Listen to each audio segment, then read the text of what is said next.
evening, everyone. Welcome to a surprise episode of the Will and Dave Show, because it isn't just the Will and Dave Show tonight. We have guests. We have friends from the Blue Collars Philosophers podcast, and I will let them introduce themselves. Hey, everybody, this is Mike, Biker Mike, as you know, from the Blue Collar Philosophers podcast, and we've got Devin, Kickstand, Braun, and our very good friend and co-host. So, are you a co-host yet? I don't know. I think he should be. Justin Butts. I thought of you more like a recurring character. A recurring character. Recurring characters get paid more. We have our fantastic producer co-host, Dave, over here in the corner. I like this. Like a tumor, he grows on you, though.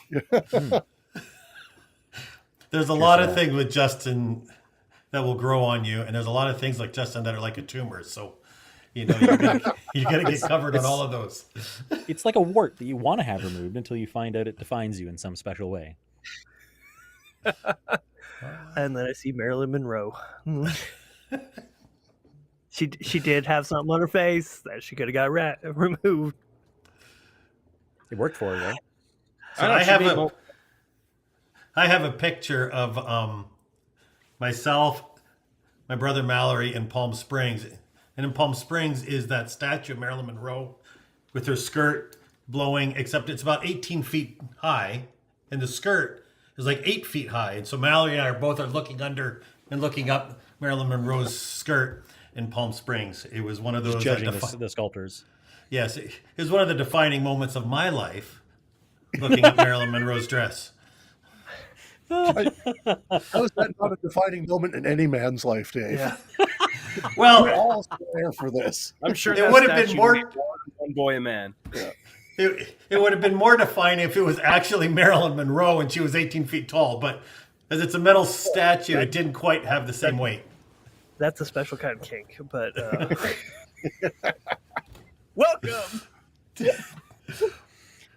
So no, we do not edit. Just checking. Right, good, we're kindred spirits then.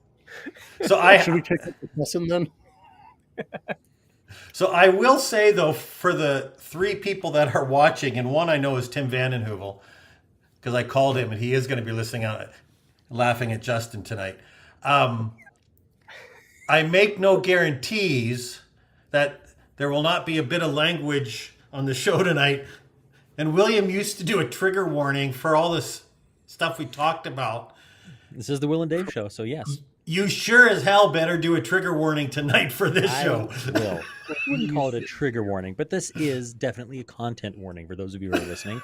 There will likely be harsh language. There may be discussion of topics of a sexual and religious nature, not necessarily combined, but who knows? We don't really know what we're going to get into. Just be aware that no topics are really off limits here, and you should know that going into it. Fucking rights. Thank you. It works also as a teaser. It's a bit of a teaser for what's coming. It's not just good practice. Yeah. Yes. So you guys have been on a bit of hiatus. We have. Yeah, This is a very special comeback. About a year and a half. Pulling us out of retirement here. Yeah. How did we trigger that? Yeah, I'm curious why you're back. We reached out to you guys. Well, Dave, we reached out to Will, and Will's like, yes, 100%. But Dave, we reached out to connect with you, and you had no desire to engage with such juvenile content. Alas, here we are. Well, I will say I never got the memo on the one visit as I was up north and I was visiting our grandkids. And I'm sorry, but the whole group of you can fly a kite. If I'm there with my grandkids, I won't even talk to you. I hardly talk to Will. So Yeah, I mean the I rest have of to you. go out there. Yeah, but there is an issue with content that I'm sure we will get to. I was saying to my wife the other day, I'm not sure how much I have in common with the group that spends 15 minutes arguing how much you'd have to pay somebody to write "Don't be a dick" on their dick. And I totally forgot about that. Oh, I didn't. Yeah, and those are the important questions, damn it. So many things get discussed. I gathered that. So that is okay. How is that not interesting though? Because it takes into just the thought of personal agency of how much are you willing to sell out part of your body for, and which part. Like that is such an interesting thought. And the fact that you could be like, well, that's weird to spend 15. No, it's amazing that we don't talk about it more. You should quantify what your body's worth to you in dollar value. Yes. Black market's been doing it for years. Yeah, with right. Kidneys. It's like, yeah, I have 2 of them. If I'm in bad credit card debt, maybe I should pawn one off. Are we talking kidneys now, Justin? Well, yeah. Oh, okay. I'm just making sure what we have 2 of. Yeah. I suppose you could sell a testicle. Yes, you can actually. I guess you could. Really? Oh, yes. In Calgary, you can get like 250 grand. How do you know that? Why do you know it that? was an option, and but it lowers your testosterone to the point that you may become impotent. Okie dokie. It was I super. don't know how you know that. Why do you See, know that? it's also don't know. educational content, kids. Yeah. Kids. Ask your I'm sorry. I'm the co-host, and I'm flabbergasted. I'd like to say I'm appalled, but I'm intrigued. It's like 250K. You can do a lot of good with 250K. Yes, sir. There's testosterone boosters. Not have sex, but you know. I mean, you could have sex. Anyway, You just, We'll diverge back to Wouldn't- you guys. This is your show. Oh no, this is going on Blue Collar Philosophers show. There is no logo on this screen. Well, like just the Dave, this vehicle one goes for both this. ways. So, Will, sorry, like Will. Well, My bad. shots fired. I Smoke. So the real reason why I reached out to Will a week and a half ago was I haven't heard a lot of your episodes, as I heard one a while ago that Will was on, and I did. I thought it was juvenile. I thought, you know what, I'm not going to. And then I heard the one with Will for your 100th anniversary one, and the one with Justin on your 100th anniversary one. And it was very interesting to be spoken about when nobody thinks you're going to be listening. it is. And I thought, you know what? Enough was said about me that I would come on and yeah, and it was not horrible or bad, or I actually enjoyed the episodes, and I played a bit of it for Susan.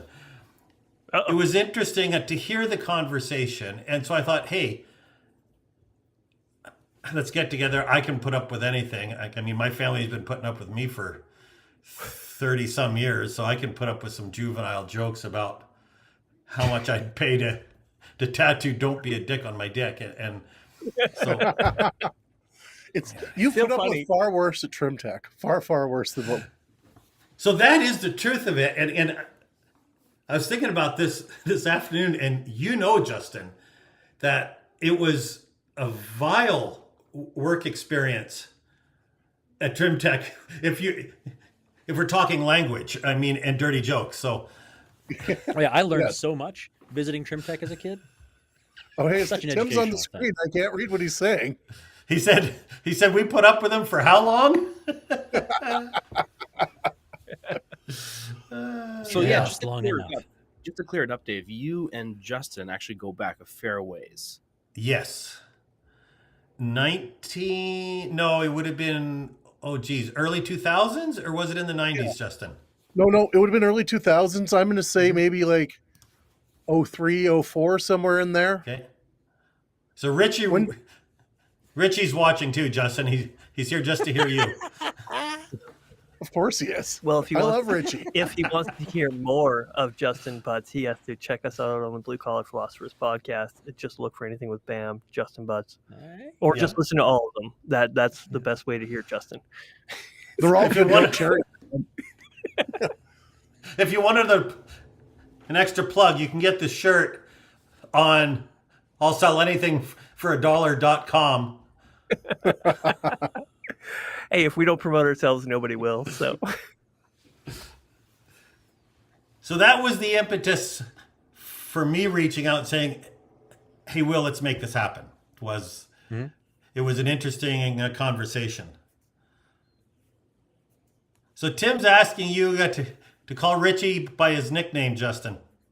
Let's see. I don't remember Richie's nickname. I know. I'm trying to remember too. I remember Butsy. I remember Flanders. Yeah. Oh, he still has we you on called the him phone Dick, I as think. Flanders. Yeah. Yeah.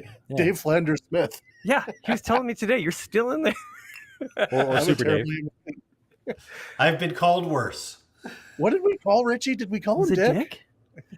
I I'm can't sure it remember. was. Usually a Richard is a dick. Yeah. Yes. Yeah, how do you get Dick from Richard? I honestly have no idea. That's one of those. You ask that's one of those nicely. name shortening that has always escaped me, Yep. but it is great fun. Well, maybe it's because it's easier to tattoo that on a dick than Richard if it's not long enough. True. The big dick. There you go. Got bad jokes. Yeah. All right. So a Getting joke hands that used to dirty. got this I said this joke to Richie at TrimTech years ago, and he actually got super upset. Okay, now it's gonna be good. Oh yeah. No, it's like, so I asked him. I said, "Did you hear they put condoms in Presbyterian school to stop the spread of AIDS?" And of course, his dad's name is Abe. Oh my gosh, that's one of the better Mennonite jokes. That is a I fair think it's joke. so That funny. wasn't even. He got offended, like it bothered him. And, like, well, he was young. Oh, He also He was is probably- very Mennonite. I don't even know. Was Richie 19 then? He was right out of high school, and you have to tell him his dad's name was Abe. So Well, that's- I mean, yeah. We do love Richie. that's a fair joke. I'm sorry, but that's not like I'm like, oh, that's something I would tell my kids, but they wouldn't get it. But still, Richie I'm was the constant at TrimTech, and Tim's right. We did love Richie. We still do. He was just the consummate. He worked his ass off, and people gave him crap all the time, and he know just that feeling. kept on going. Yep. Were With you a there when smile. I got my Christmas gift, Justin? Were you there for the sheep? No, I wasn't Oh, actually. you missed that one. Yes, So- I was working at Autographics that year. So the whole gang went together and they got me a real sheep, an actual sheep, with mud boots Yeah. and Velcro gloves. I thought it was going that way. I really And did. I wanted to make the that's- joke, and I'm like, Yeah. The year Well, Dave, before that, you. yeah, go ahead. Sorry, go for it. Oh no, I was just gonna ask, like, so what's it like for you in an environment like that, being like the straight laced guy of the group, or were you not the straight laced guy of the group? I was not the straight laced guy of the group. Richie really was. Okay. Yeah, Yeah, Richie was the straight man. Yeah, he was the straightest arrow there for yeah. sure. Like to Dave take Trick, the he would dick in come a, with in a, us on all our shenanigans. He just- Okay. heck, Like, they I bought was it- just wondering because I figured with the nickname Flanders that you probably were the straight laced guy. Yeah. Well, I had a switch I could turn off and on, and I was after just say, work like, I turned that's it something. off. Yeah. That's something that I learned from you, not Yes. knowing it as a kid, but definitely picked up as a kid. There was you could flick switches for different social settings. I could go into one setting and I could cuss and swear like a sailor with the best of them with the boys, and then get home and switch to something else, or you go to church and switch to something else. And that was definitely a skill that I picked up from watching you and how you acted at home versus how you acted at work the few times that I would come with you to TrimTech. Yeah. It was an ability I had, and the switch was definitely off when I worked at TrimTech. I still remember one of my early on when I began there, and Tim and I were in an altercation. Anybody who worked there would remember this. I was at the top of the stairs, he was at the bottom of the stairs, and we're just swearing at each other at the top of our lungs. He was mad at me, I was mad at him. In hindsight, it might have been a minute. It seemed like an hour and a half when we were doing it, and the F-bombs were flying, and it was one of those moments that he and I we talk about to this day. That how we're still friends is a miracle. Like, Yeah, just it's funny to think sometimes though how friendships can endure, and some that you figure are going to endure forever somehow don't, but ones where there's strife, there generally seems to be some resilience too. Oh, there was strife. Yeah, like all the friendships as like when I was That's a right. kid, all the friendships that I remember you having that I looked up to and was like, oh, I want to have friends like that one day, were like Tim Vanden Heuvel and Jack Thiessen, two people Yeah. that you constantly argued with, varying degrees of vitriol involved, but like you constantly argued with both of them. And All the those were the time. friends that you kept for a long time, and you seem to have the most like you seemed the most fulfilled after spending time with, because Yeah. yeah, there was a disagreement, but that disagreement bred a lot of closeness. True. And that's something that I've subconsciously picked up. I mean, most of my friends don't agree with me. You guys at the Blue Collar Philosopher podcast are a great example. We don't agree Yeah. on that many things at all, but I get along super well with you guys because we can find all the connective tissue in betwixt and between all those things. We're really trying to turn you conservative. Like it's Good a luck. fervent goal. Speak for yourself. I love watching you two fight. It's like stay as far apart as possible, please. I love it when you agree with me on something that you're like, I don't want to agree. Mhm. For instance, when we were talking about raising the age to vote, it was Mhm. it was a fun little thought experiment, and it was It is. very entertaining. I know that we butt up against things still. We're like, I Oh yeah. see your line. But And that even is like one of the raising the age of debate, like we want it for different reasons, but we both still think it's like we both still can agree on the idea from different directions. Yeah. So yeah, conflict makes good Yeah. conversation. It does. It does. When you It have really when does. you can hold it as a thought experiment and then come at it from different honest opposing views, you can actually Mhm. learn some interesting things about one another. I think Which it's a big brings me to thing the that's question I missing wanted to ask you guys. okay, yeah. So, as father and son, like I can't have the conversations that you guys have with my dad. It never grows to fruition. It doesn't become a conversation. So I'm curious how it works between you guys, especially considering that you are kind of on opposite ends on a lot of spectrums, be it sexuality or religion or political kind of alignment and things like that. Like that's the kind of stuff that some families just straight up avoid. Some get, some conversations can get really, really heated and emotional and be unfruitful. How have you guys managed to kind of keep that in check amongst yourselves?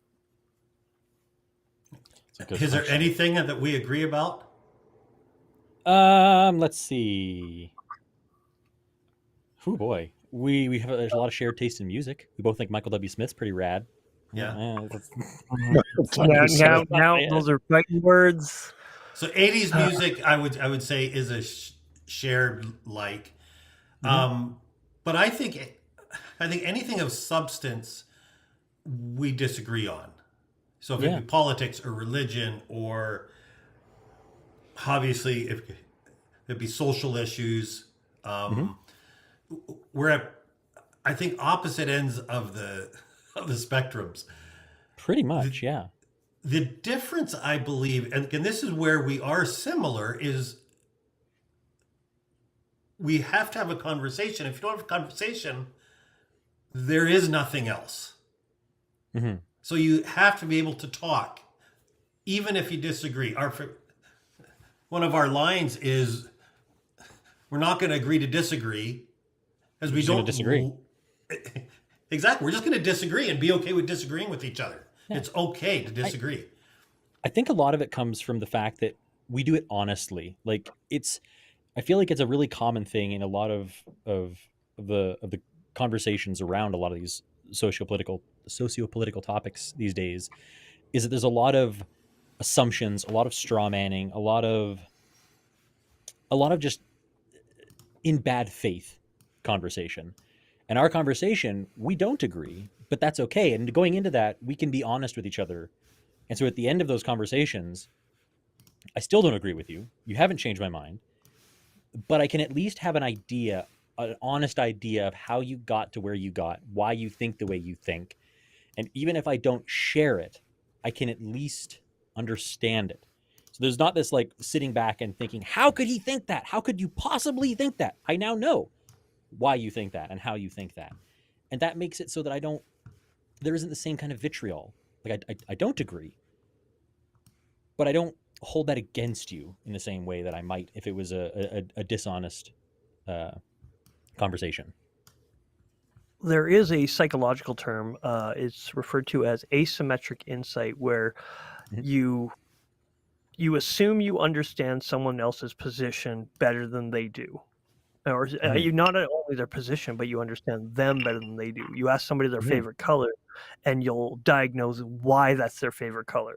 But when asked the same question, and let's say you ask me, it's blue. And it's like, well, it's blue because you come from this country, or you're a boy, or they'll associate. And it's like, no, I just like the color blue. Or you're a Leafs fan, Mhm. you have to like the color. And so we have Mhm. this assumption that we do understand other people better than they do, and where we don't. Where you don't Mhm. understand my motivations for something, where you might take something, my motivation on a certain topic as economical, and be like, no, it's an ideological reason.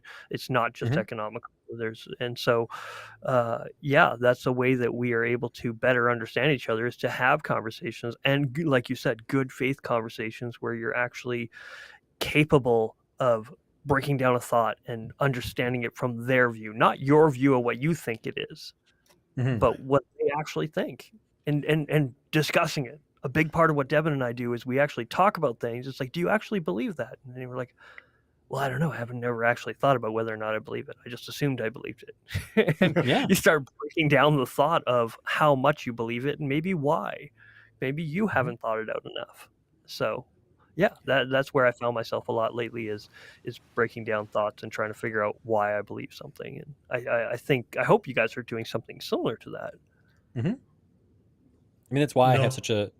It's like why No. apologetics is such a big interest for me. Is it's all about the epistemology of these various topics, whether that's politics, social issues, etc. I would completely disagree, but that's okay. I don't I don't Give her, try bud. to I don't Dave, try I to would love to understand Will. hear your. I'd love to hear your perspective here, Dave. If you completely disagree, like let her fly. Let's see. I don't want to Let's have a understand conversation. his reason for why he believes that kids in elementary school ought to be subjected to trans ideology, or why the world is flat, or any other such nonsense. I'm making those up. I don't know. I Yeah. was going as extreme as I can here. Wait, are you saying that you think the world's round? Are you a Oh, globetard? oh yes. Oh yes. People all around the world know that it's flat, Dave. I just feel the whole episode taking a sharp left turn. Okay, That's what flat earthers prefer, people that believe in the globetards. Okay. okay. Now, So anyway, why don't you want to understand why he thinks that trans ideology should be taught to children? Like, the thing is, if we would make the assumption, no, you're wrong, well, we can't just say that, because that's not an acceptable. Because I personally, I have kids that I took out of the system because I disagreed with it so strongly. Well, simultaneously, I want to know why they think that, and when I do find out why they think that it's okay and good, well, now I have something to butt up against and something to combat. But if you're just like, I don't want to understand it, then you have nothing to combat against. You can't conflict with an idea that you don't actually understand. I would agree with you on one level, and that is you need to know your enemy. If you're going to defeat the enemy, you need to know him and understand him. Mhm. There are fundamentals in life that I believe are not in dispute. And William and we differ on a lot of them. And these are areas where I don't really want to hear I'll have the conversation, but I don't want to understand it really, because I think he's wrong. If he says 3 + 3 is 4, I don't want to understand his logic, because I believe he's wrong. But So that is that pushback. but do you remember the book 1984 with George Orwell, Oh, by yes. George Orwell? Yes. Okay. They were pushing 2 + 2 = 5, and that Yes. was what they were doing. 2 + 2 = 5. 2 + 2 = 5. It wasn't, but the idea is not that, oh no, you're just supposed to stand by your line and know that 2 + 2 is not equal 5, but to Right. understand that it's whatever the party says it is that's what they're looking for. They're looking for submission. And if you're constantly butting up against the idea of 2 + 2 not equaling 5, you miss the argument of knowing why they want you to think that it's 5. Because it doesn't matter what you think it is, it's a matter of them saying what it is. So the same thing with understanding someone's ideology. You can disagree with it wholeheartedly. And yes, I'm on the same boat as you in this area. But we need to understand its motivations deeper. I would agree to know thy enemy if you're going to defeat him. I believe that. I think I'm the enemy. I think the ideology is the enemy. I don't think you are the enemy, Will. And this is Feed my ego more. Come on. Yeah. And this is the difference, is I don't view you or any individual as the enemy. It's one of the reasons here in the U.S., if you remember a few years ago, Obamacare, and the world was railing about Obamacare this, Obamacare this. Obamacare was a nothing. Obama was a nice guy. I kind of like Obama. It's not the individual, it's the ideology I don't agree with. And so I don't understand William. I do understand the ideology, and the ideology is what I'll argue with. I won't argue or hate the individual, and I'll never do that. Go ahead, Will. I definitely agree with that last stance, the pushing back on bad ideas, not people. But how can you say that your ideology is the correct one if you haven't taken the time to understand opposing viewpoints? I didn't say mine was the correct one. I said I believe mine is the correct one. Right. So that's the difference. So, okay. So, but that's a dualist thought. No, you can have a belief. Yeah, but it's like, definitely I can. might not be, but I'm going to But, like, believe in that's it why- regardless of it's incorrect. Well, I guess I do the same thing. Yeah, we had a conversation with Will Mike where you sat across the table from him, and like we were talking about like why you believe in faith, and your answer to him was, Yeah, no, it's a "I dualistic have answer. faith." It was like It simply was. because No. that's what I believe. You're right. So But isn't that's the basis of what faith is? You're just supposed to have faith in it. yeah, Yeah. it's, I don't know. I kind of disagree with that statement of the word, but then we were getting into like semantics. But Yeah. well, I think one of the reasons that I push against what you were saying there, Dave, is because maybe the person you're not Will in particular, but anyone who Mhm. you're having discussion with, if they haven't overthought it or thought about it enough or been questioned on it enough to actually have a firm grasp on what Mhm. they think they believe, well, you can't combat it, because if you can break down the ideology, then you can dismantle the bad thought or the bad idea. which is exactly why the culture war has been solved, right? Oh yeah. It's completely figured out. This I guess is the reason why I don't, is because I don't believe I need to explain it to Will my reasons why I don't think the earth is flat. He knows my reasons. He chooses to believe otherwise. Well, sort of. And I can't change that. I can't change the fact that he believes one thing and I believe another. It's Right. not. We got to There's catch no up for a science second. there. Are you a flat earther, Will? No. No, I just grabbed something that I knew was false. So I wasn't pushing buttons. Yeah. And I think Okay, this sorry, is continue. again another area where Dave and I will diverge, is that I don't think of belief as voluntary. Oh, I don't choose to believe what I'm believing in. It just happened. I don't know at what point exactly the scales tipped to tip me into a different ideological camp. And it wasn't like one day I decided, I guess I'm switching sides. It was more like singular idea by singular idea as I tried to understand them. For me, it was a search for truth is a lofty word, but better understanding, while searching for better understanding of these different topics, because I just felt uncomfortable with the understanding that I had. I felt that it was incomplete. And so in trying to understand both sides of it, I picked the side that seemed to make more sense, that was more logical and more consistent in my view. And so singular topic by singular topic, I didn't all of a sudden get on board with teaching children about different genders and different sexual orientations out of the blue, it was a slow and gradual thing, idea by idea, that led me to that point.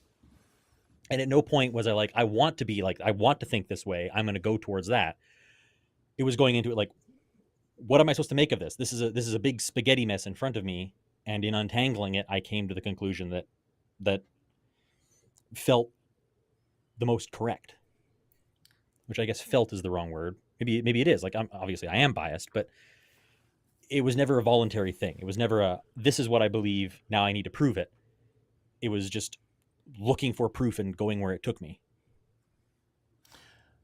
I would agree with that. And again, this was actually, it was something that you mentioned in one of your episodes with Justin. And Justin was asking Will, I know your dad. I know how you were raised. I don't think this is really you. I think it's really you now. It was not really you when you were raised, as I do believe that you can change. The Justin who's in the chair now is not the Justin I sat with at Trimtech, who had spent the night sleeping off a hangover out in his truck. He's not the same guy. He's changed. At the same time, you did raise me, and you raised me to question everything. You raised me to find a certain amount of pleasure in being the devil's advocate. Absolutely. In actively going out of your way to kick the legs out of every argument you saw to see how it handled it.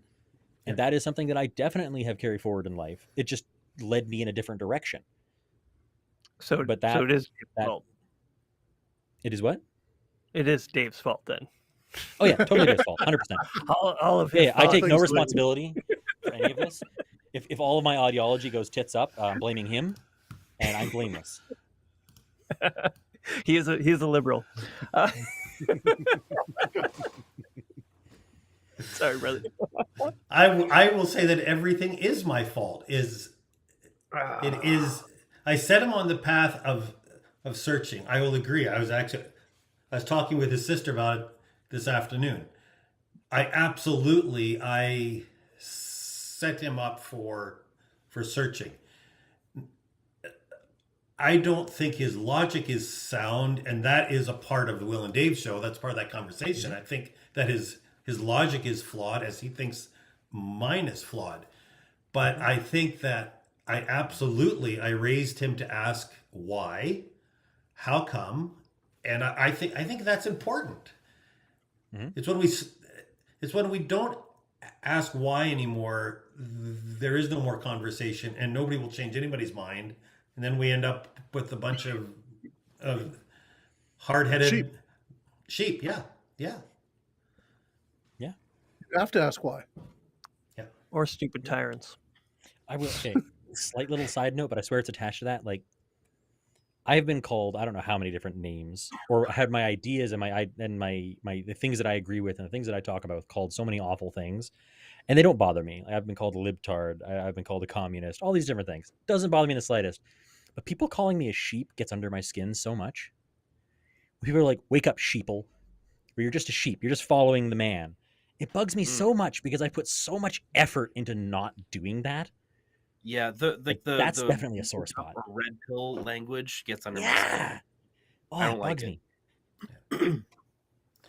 Disagree with me all you want, but don't say I didn't try. Don't imply that I'm not trying. I mean, there's many people that don't try. But liberals do the same things when it comes to conservatives, which just assuming they're a bunch of dumb. Absolutely.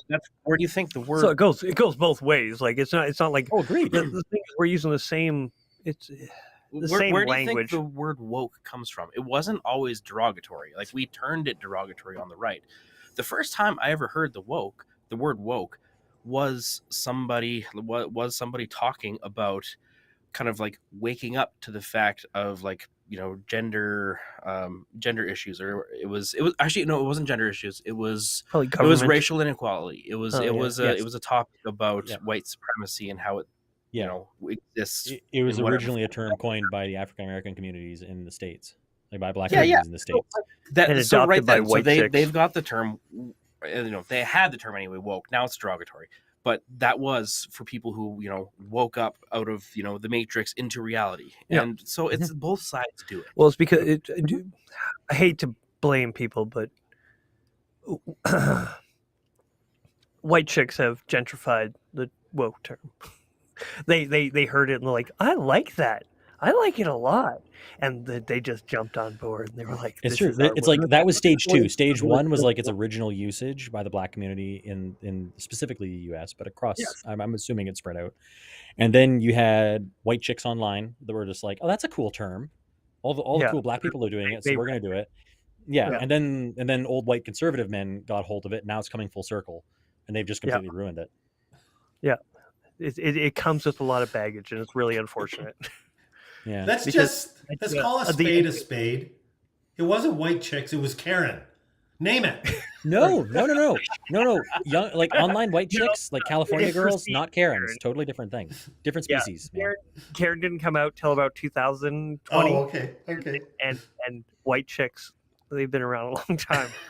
Yeah, and Karens are not always, but almost always older in an older demographic. Whereas when I say white chicks, I'm usually talking like 16 to 28. That's what they turn into. They graduated Yeah, to Karen. graduate Karens. Yeah. Got older. That's why they came later. They just become more well spoken. That's why they became Karens. I'm not They gonna knew go who that to talk. far. The manager. That's who they The talk to. manager, yeah. So, Dave, I'm Yes. curious, maybe on a bit of a more personal note. I mean, like, I've got a son who's 10. Yeah. And I know who he is now. Who knows where he will be in 20 years? So I'm curious from your perspective, like, are you like, this is gonna hurt, No, to ask get it or out. make here. Are It's you all good. disappointed at all in the place that Will has landed? Like, how do you process maybe what your hopes and dreams were for him as far as who he is to, where he stands ideologically now? There's a whole bunch of questions there. I'll try to answer as many as I can. No, I'm not disappointed. Do I agree with him? No. He voted for Jagmeet Singh. Good God, no. Oh yeah, I did. Yeah. I'm To not. be clear, that was before he rolled over. I'm not For the going. Labour Party. I'm not going to agree with him. But no, I will never be disappointed in him. Am I disappointed in some of his decisions? Yes. Usually, So I am tell I. him. Yeah, I think that's universal. I'm disappointed in some of my decisions. I'm thinking maybe after the show I might be disappointed in this one, but there's a difference in between. Am I upset at William or am I upset at some of his ideas or beliefs? It's two different things. And no, I will forever love my son. And I will never be disappointed in my son, and I will always be there for my son. It's never even a question.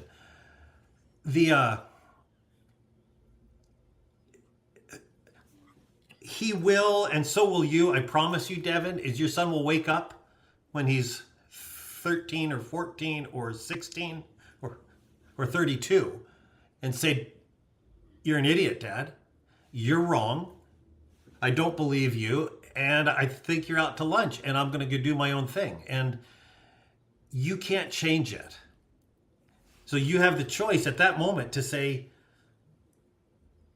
either I love him and I continue or I cut him off. And that is when it comes to you, not to him. It's how you respond as a dad is what defines the relationship. And I firmly believe that. There's all sorts of people who believe all kinds of different ideas. How I respond is how our relationship is defined. Is that a good enough answer? Yeah. No. Nope. No. No, somebody has to be the contrarian here. I do have a question though. Seeing as it is all your fault, more or less. Do you, and again, gonna sound like a bit of a jab, but it's not. Do you regret the reckless abandon that you encouraged him to Reckless abandon. Yeah, Hold I'm on. sorry. Yeah, you lost me. Hold on. there. You've got an Give me a intuitive leap second. going on here that I do not understand. The reckless abandon that he approaches the idea of questioning everything, because he questions to the point of questioning himself, and even Devin Oh, has yeah. questioned to him of, "Hey, you're questioning everything. Do you ever Yeah. question the fact that you question everything?" And so it's gotten to the Devin- point where it's become full circle. And do you wish you would have, I don't know, encouraged some barriers of, hey man, you got to have something solid in your life to stand on, other than question everything, never stop questioning? Or maybe I'm reading a little too far into it. He never taught me to question everything, but I think he taught me that nothing was beyond question.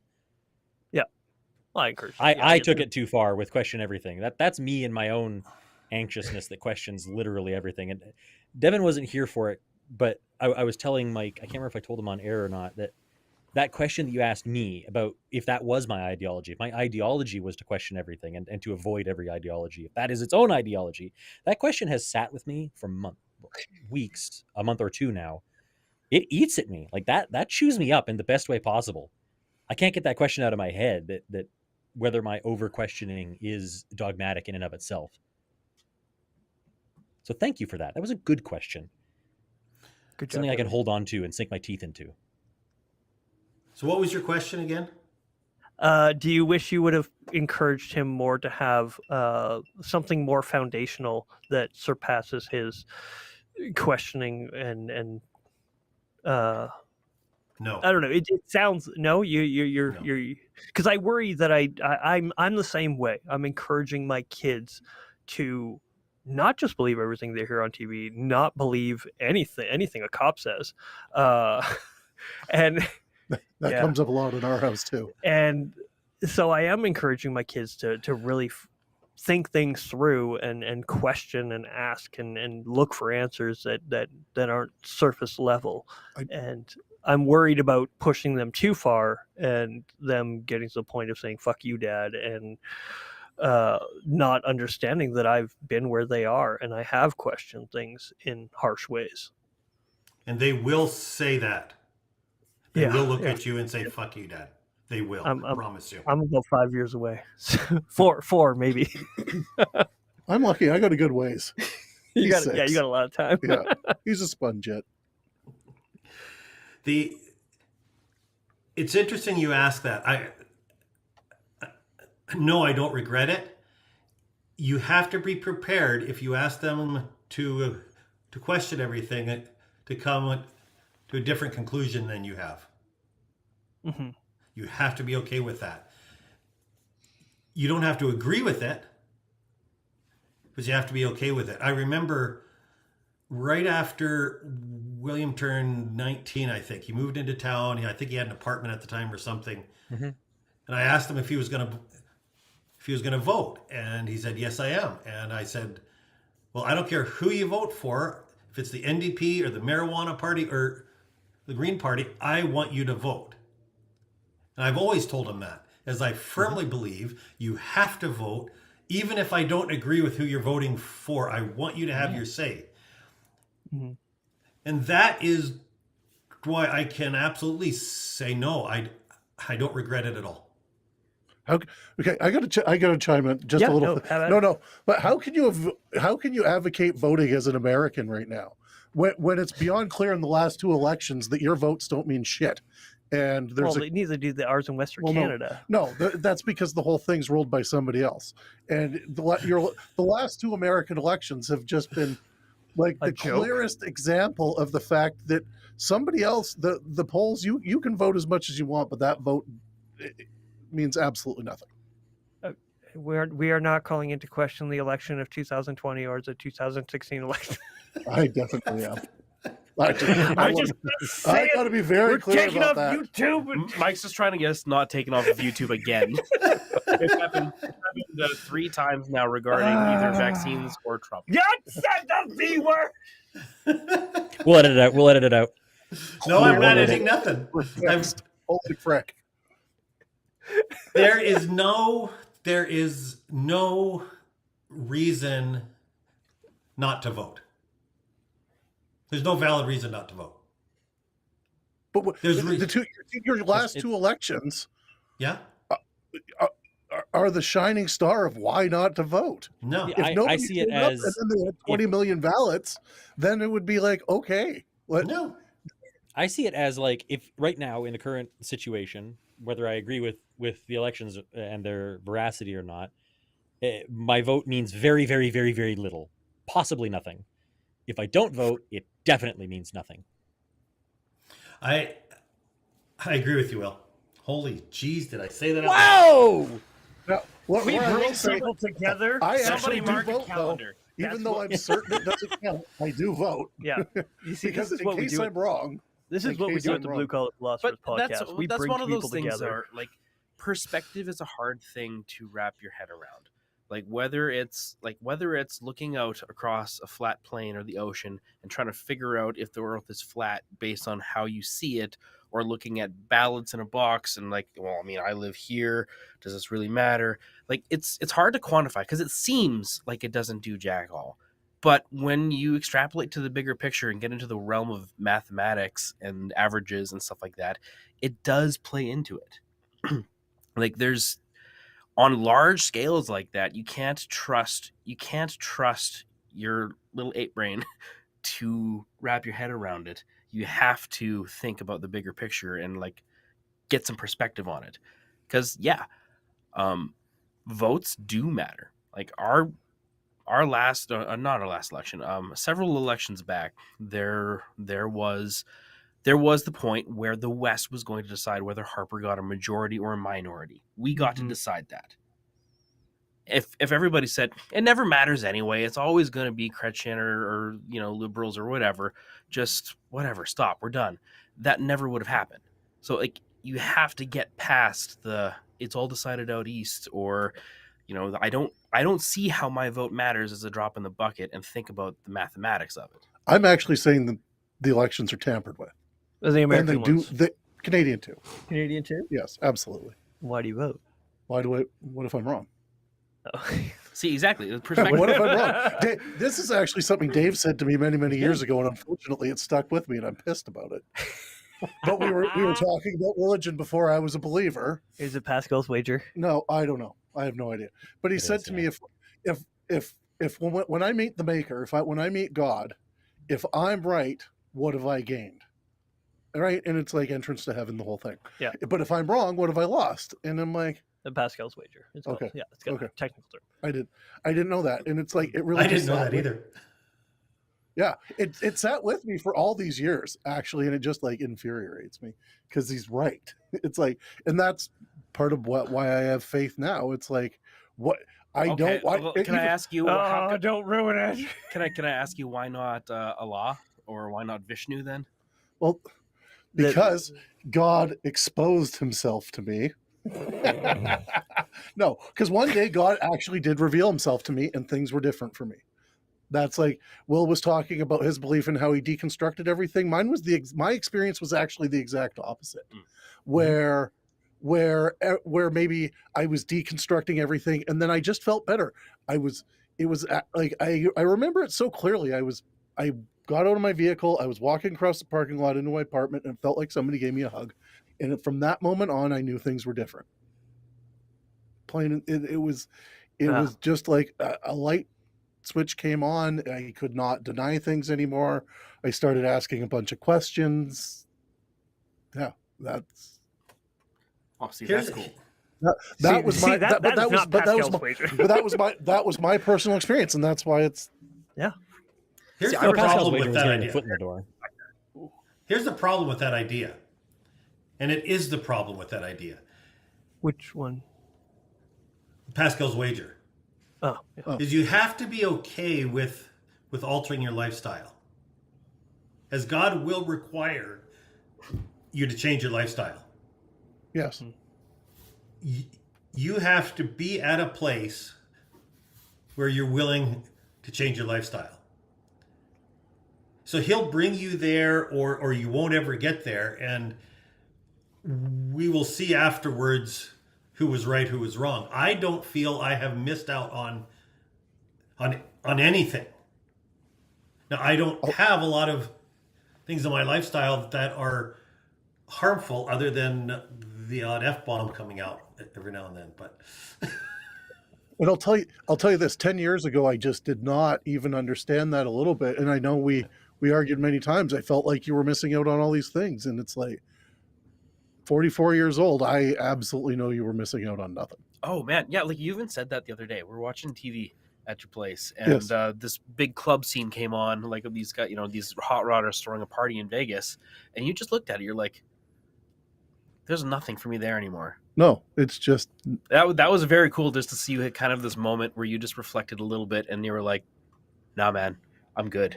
it's funny because before my mom died, I'd actually said to her, or she brought it up to me. She's like, she was talking about me drinking, and I just like, I don't drink. And it's funny, people, when you say you don't drink, they assume that you have some. It's like, but I drink zero. And she said to me, she's like, I never assumed that you would stop drinking. And I'm like, no, I always wanted to improve my relationship with alcohol, but I assumed that I would have a glass of wine with supper or a responsible drink. But that is not the reality of the situation for me. And to know that limitation is so good. There's a lot of people who think, oh no, this time will be different. They'll have a glass of wine, and then a bottle, and then another bottle, and then I know it will not be different. it just goes the direction that it goes. So if you know that limitation, and be like, hey, it's just better that I not. And you've got gummies. Like, I have gummies. you have gummies. I have gummies. I had 25 gummies tonight. Paul, if you're listening tonight, Paul, I had 25 gummies. Paul, 25. 25. We could talk about this later, but Paul, 25. It's 20 plus 5, Paul. Yeah, that is an entire package. They're CBD. They're fine. It's not like CBG. CBG. He's not tripping balls over here. There's just no making it clear. Yeah. They're good and good for you. Yes. They might be vegan. Don't think take they're my word vegan. for that. They might not be good for you.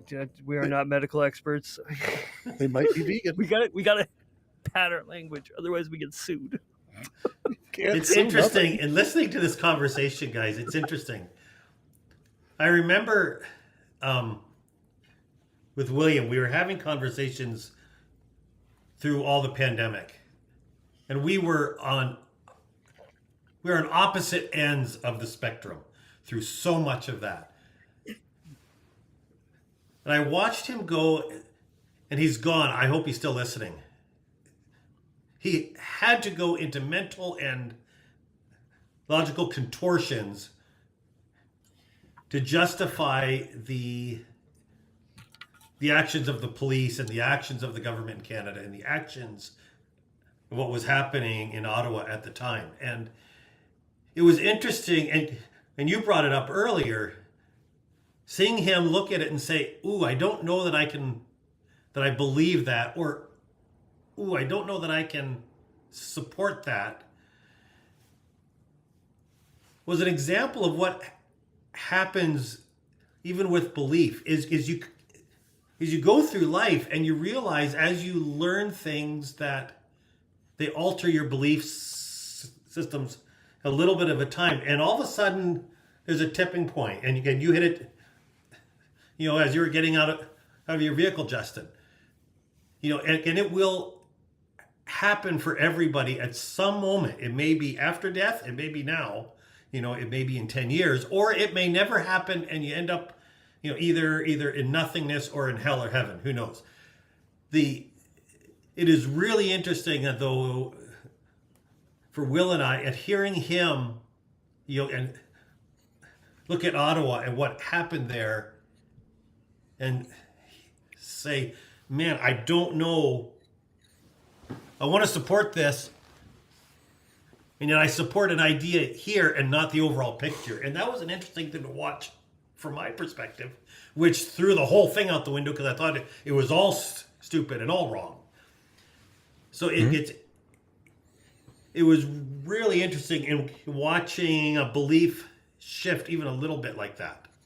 I mean, that's another thing that you taught me growing up, is that you don't have to throw the baby out with the bathwater. Ideas aren't necessarily permanently welded together. I mean, to use Ottawa as an example still, I can like the idea of the protest Like I can like how we did a protest. So we had like a massive national sized protest in Canada that was mostly nonviolent, at least relative to any other Western protests in the last 10 years. I can like that. I can think that's great and still think the thing they were protesting is stupid. I can hold those two ideas in my head relatively comfortably, just like I can look at what happened in Ottawa and I can be like, I don't like what the police did. I don't like this, even though I don't like what they're protesting. I don't like what the authority, like the actions the authorities took at that time. I can keep those two ideals in my head quite handily. This is going to spark some controversy because it's overall I respected what the convoy was trying to do initially, but by the end of it, I was actually disgusted in the whole thing. And How so? how so? How so? Because it started off as such a good thing, and the whole world was getting on board. We're going and we're going to get rid of these stupid mask mandates, and Well- it was one ask. It was one ask. Well, the initial act wasn't even that. It was They wanted to cross the border back. they and wanted to forth. cross the border Border because without they vax passports. without vax passports Yes. because they were safe. They were in their truck. They were taking precautions to the best of their abilities. So where did it go wrong? where did it go wrong? Where did it in go your- wrong?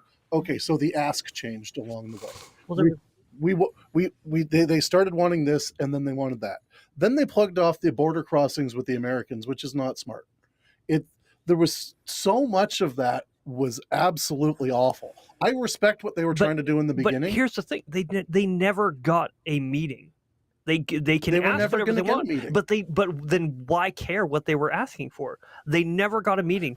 Who's going to sit? I would never sit down. You can't sit down with They a terrorist. sit down. They sit cannot sit down down with with a Black Lives terrorist. Matter all the time. They sit down Because Black with Lives all Matter, these- yes, because Black Lives Matter asks for one thing: Black Lives to matter. Yes, But however, the convoy asked for 10 things, and you can't sit down and negotiate one thing, Well- and then 2 things, and then 3 things, and then 4 things. they also didn't have proper leadership. They didn't have a headship that was No. actually doing No. a job, saying, "No, we're here for this reason." And the media was convoluting the message of what they were actually trying to do. They were giving attention to all the worst possible places.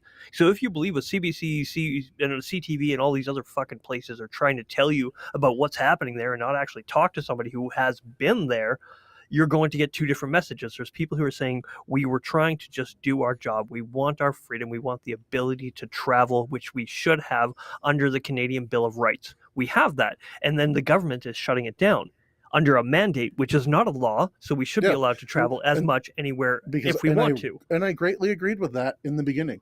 However, it snowballed from there. Yes, but they never gave them even opportunity, and then they started taking them to They were jail. never going to get opportunity. Opportunity Then- based on what?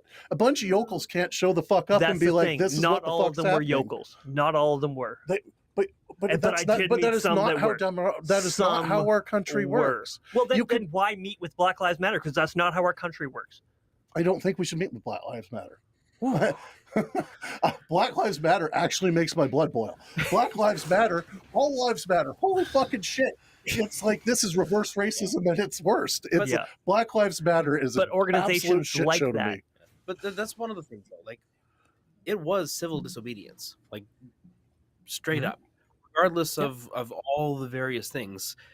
Yeah. Because like when something is going so when a totalitarian system is going so off kilter, you have to have a certain amount of disruption. Yes. Like disruption has to happen in order for a protest to be worth its salt. Otherwise, it's like, oh, look at those guys, they're cute over there.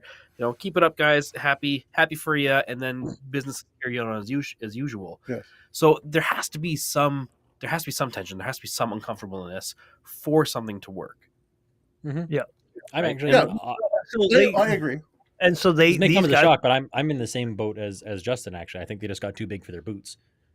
yes, but they didn't have any kind of decent headship. They didn't. And it's like, if it was managed properly, lots could have been different. I'm not saying it. I'm just overall, Yeah. they lost me. They had me in the beginning and they lost me along the way. Much like if you look at the support, Europe was doing rallies all over the world. The ass changed, and then the world actually stopped supporting the rally along the way. But I think a big part of why the rally in Ottawa in particular kept me for so long is the fact that while they were doing it, they were still doing it. They were shoveling sidewalks. They gave a lot. They were like, Yes. we're not going to honk constantly Well, because that's- people need to sleep. They did give so much, and they went out of their way to make sure that they were being as hospitable to the people. They had air toys for kids. They had concerts. They had like people speaking. It was a very peaceful protest. It was the most peaceful protest and I never believed I've all the ever garbage seen in Ottawa. I lived in Ottawa. I saw protests. I had friends throw trash cans through windows because why fucking not? These are my actual friends. And that's why they said they did it. I want to be clear. I'm offer pushback, but it is anecdotal pushback. So where that sits on evidentiary hierarchy. I know people who were in Ottawa during this protest, and it was predominantly peaceful. Predominantly being the operative word. As like modern day large scale protests go, I think it was probably the most peaceful one we've had in North America. Ever. So it's still good, but it wasn't perfectly peaceful. I don't want to leave listeners with that assumption. I'll give that, yeah, because there are people who tag along and be like, yeah, they're gonna fuck shit up, like my friend who literally threw a trash can through McDonald's because you can never totally in all situations, and then you can't control that. That's the issue. Yeah, but overall, this was the most peaceful, and it got painted at the worst possible brush, and we look back at it as this horrible thing. No, we can't do that because it's not fair to the people who got run over by horses. I look back at it as a thing, with the good and the bad. I would say it was a large ideological shift in the Canadian psyche. I would agree with that. Is when you look at the convoy as it worked its way over the nation until it got to Ottawa. It's crossing through Winnipeg, go through all of Manitoba. And the Hutterites are coming out and feeding these people who is their beliefs not to get involved in government and not to get involved in things. And they are coming out of their shells. It shifted the ideological ideas of Canada. It turned you from, I'm never going to say who I vote for into saying, I will never vote for that guy ever again. It shifted the Canadian idea. I think it also did a good job of putting a spotlight on it not being a small fringe minority. However much I may disagree with the ideas they were espousing, Canadians have to reckon with the fact that it is not a small minority. It was not the minority. Huge portion of the country. It was the vast majority of the country, honestly. Well, majority based on square footage, not necessarily population, but yeah. It certainly wasn't a small majority or a small minority. And they put their money where their mouth was. Like, it's not cheap to do that kind of thing. These trucks don't run for free. You can't turn them off sometimes. It was hard for these people to do, and they found it so important that they were willing to put their pocketbook on the line. And you got to believe people don't do that recklessly.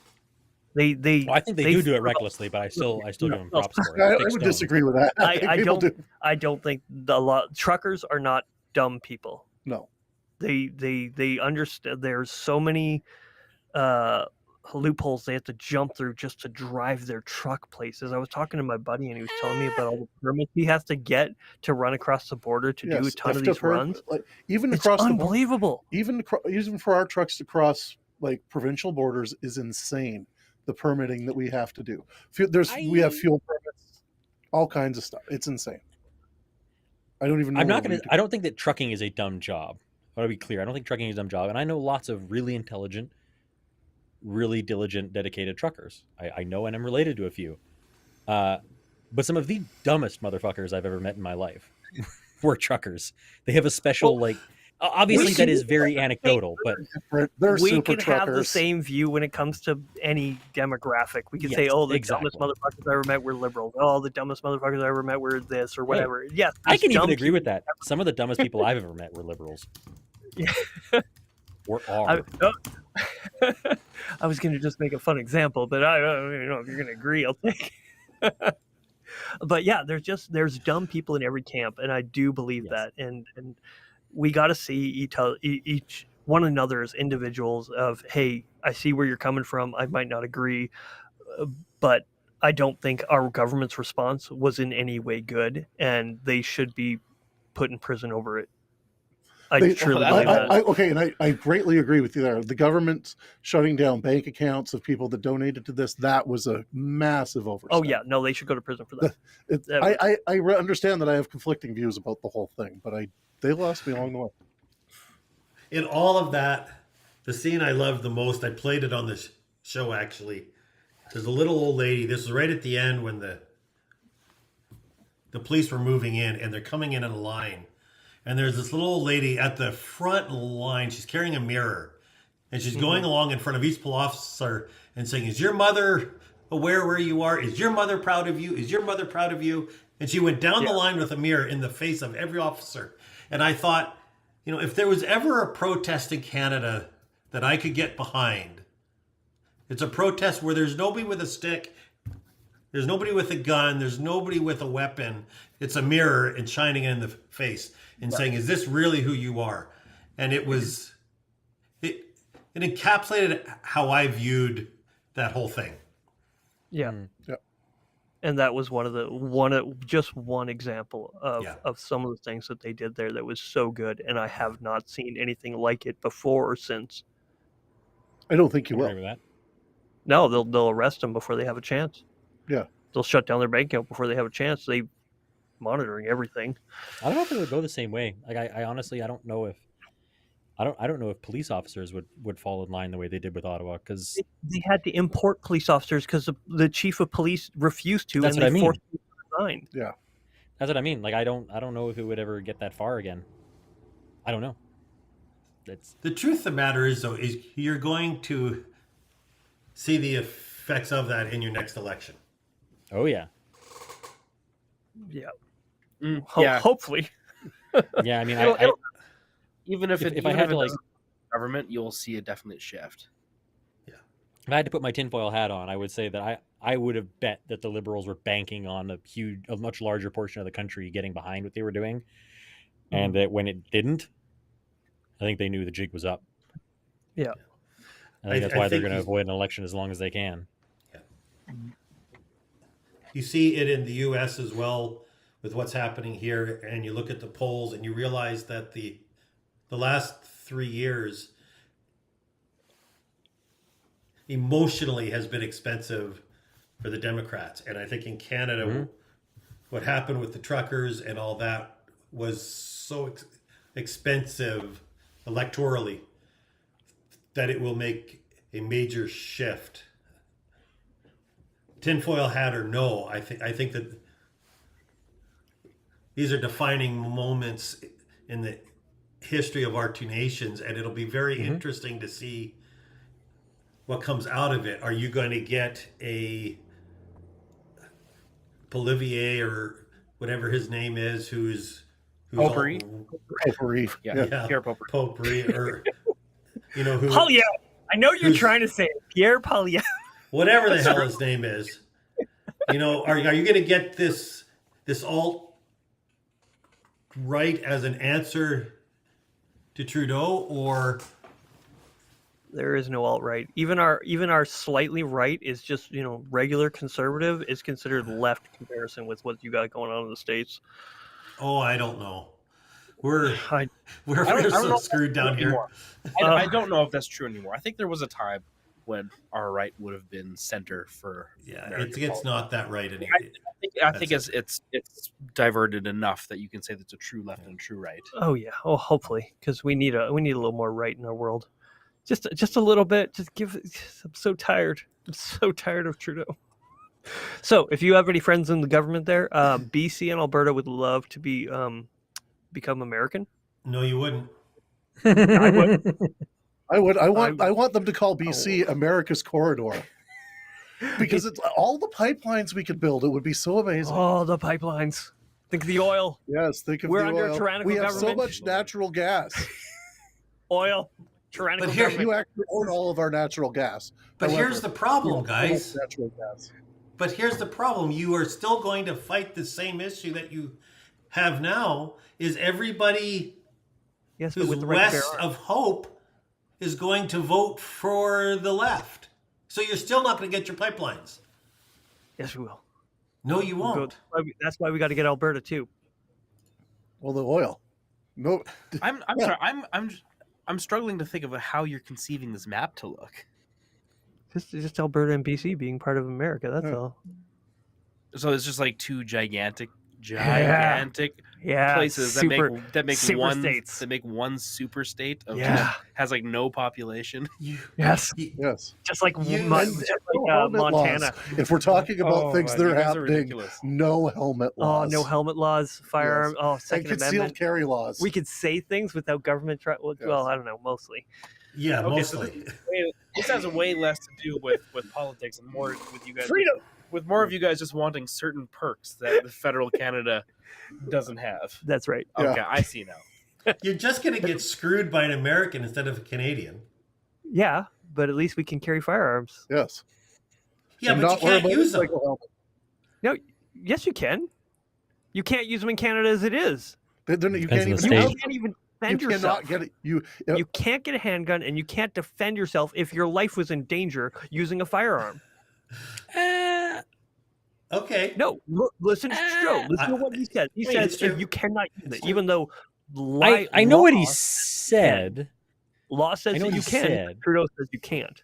Yes. Trudeau So didn't his write the understanding of law. law- I know what he wants, but what is actually law is a little But- bit more. Generally speaking, you are right. To be clear, like I'm offering like nuanced pushback, but generally speaking, you're right. Helmet Yeah. laws are state based. In Washington, you have to have a helmet. In Idaho, you don't.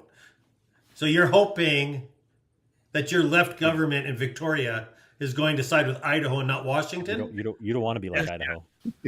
Like Yeah, seriously, we're not that's gonna- not going to happen. We're not going to get a new capital. Like, the population of our province isn't going to change its political alignment.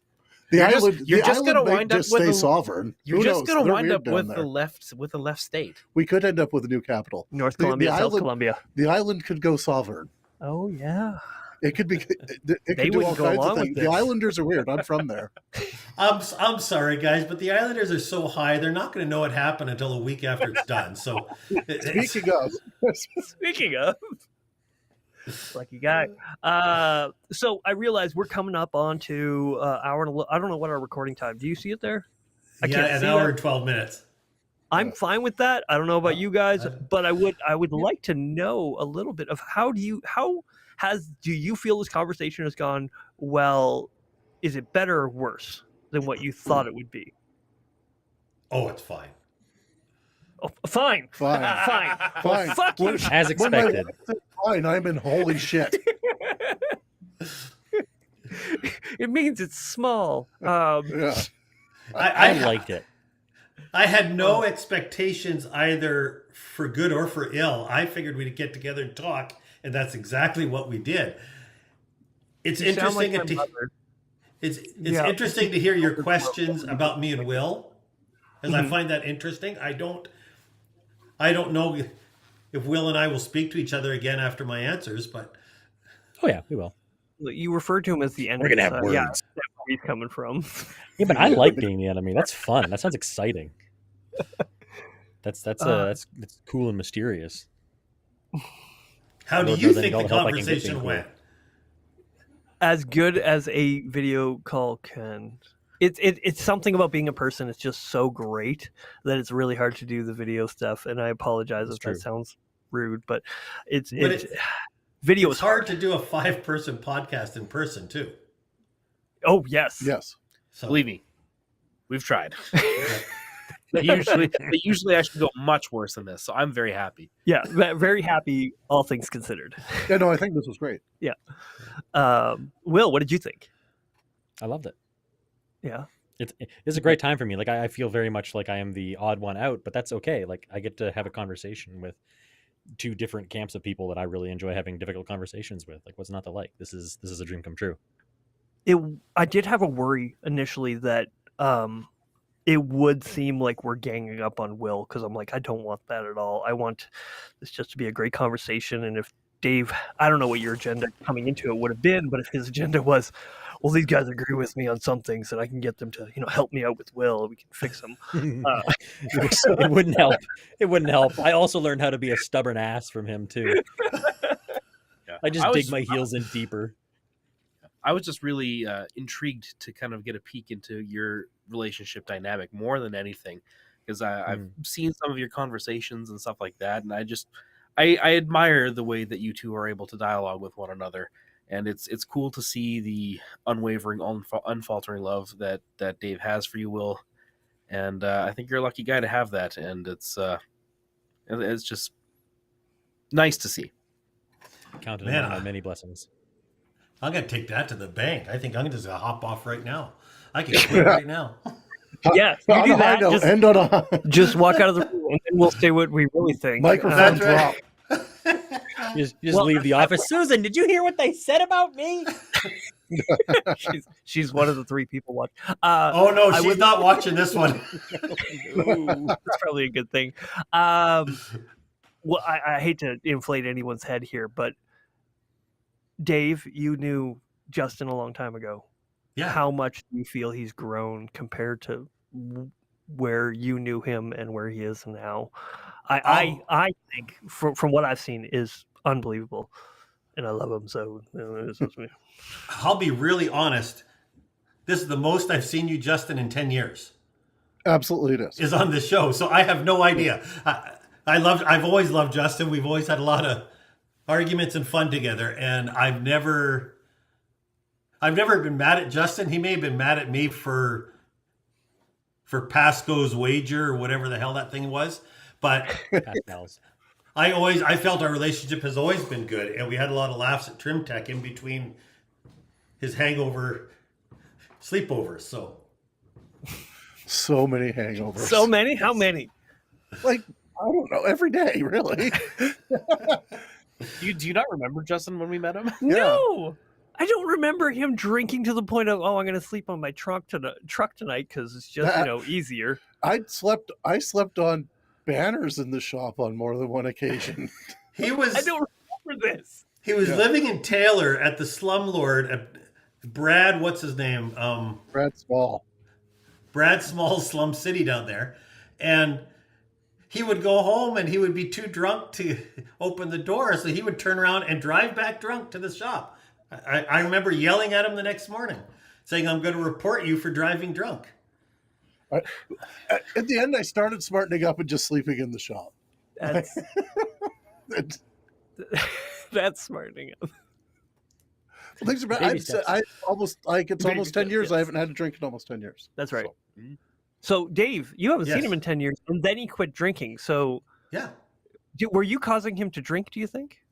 very possibly. Very possibly. Oh, so It is all your fault. we're blaming Dave for that too now, are we? Yep. I- This is Dave. Yeah. Everything's Dave's fault. I know that's why Tim still drinks to this day. Oh, Tim did one of the funniest things in my entire life, though, at Trim Tech. And I think you'll remember this. Tim and I were lowering a truck one day, and he pops his head out and he shows me this air ratchet, and he goes, "Is this piece of shit yours?" And I'm like, "Fuck no, it's not." And he just hucks that thing out the back door. Was it yours? No. Okay, I thought you was No. no. It was his. Yeah. It's fun to know that's another thing I picked up because I have a habit of doing that at work. That it's become Throwing like people? a running gag. Well, no, I'll take something. I'll walk up calmly to somebody. He's like, "Is this yours? Or do you need this? Or is this important?"